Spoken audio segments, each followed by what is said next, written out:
Mapagpalang araw po sa ating lahat. Ako nga po pala si Andrea Jan Agner at welcome po sa aking 365 Daily Devotion ni Pastor Russell Campo, Seminar Edition. At ngayong araw po ay October 5, 2025 at ang topic po natin ngayong araw ay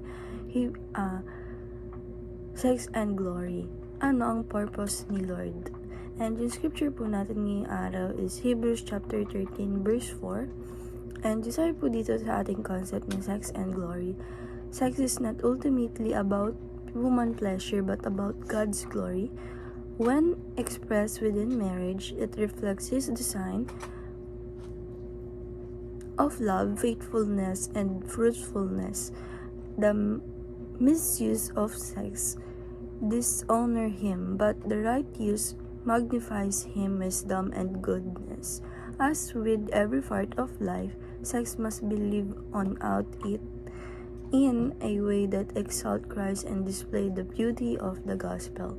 And sabi po dito sa ating scripture na Hebrews chapter 13 verse 4, marriage should be honored by all, and the marriage bed keep pure from God will judge the adultery and all the sexual immorality. Sa Tagalog po, maging marangal sa lahat ang pag-aasawa at huwag lungisan ang higaan sapagkat ang mga nakikiapid at ang mga nangungulunya ay hahatulan ng Diyos. And yung scripture po natin ni araw, and yung mga teaching po natin ni araw is teaching number 1, sex is meant to honor its creator. Sabi po dito na ang sex daw po is talagang minimin dapat na ino-honor natin yung pinakamigawa nito, which is ang ating Panginoong Diyos. And teaching number 2, sex must be done in God's way. Sabi po dito na yung sex daw po is dapat talaga naka-align doon sa gusto or pag-glorify sa ating Panginoong Diyos na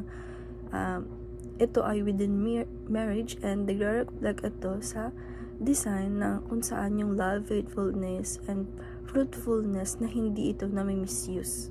And teaching number 3, sex is holy and we have a duty to keep it holy. Sabi po dito na yung sex daw po is hindi dapat na nami-misuse and hindi nadi-dishonor yung ating Panginoong Diyos.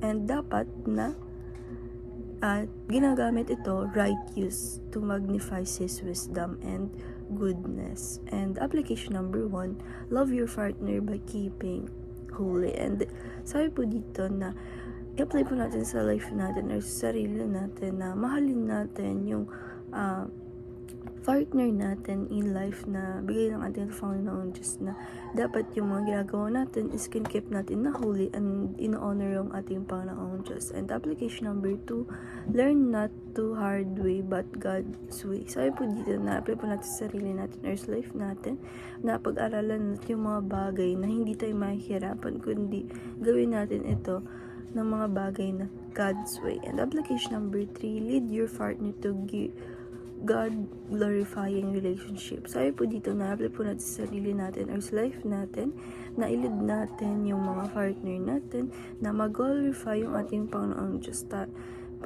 Diyos and sa ating relationship. And dahil lang po ngayong araw, maraming salamat. God bless.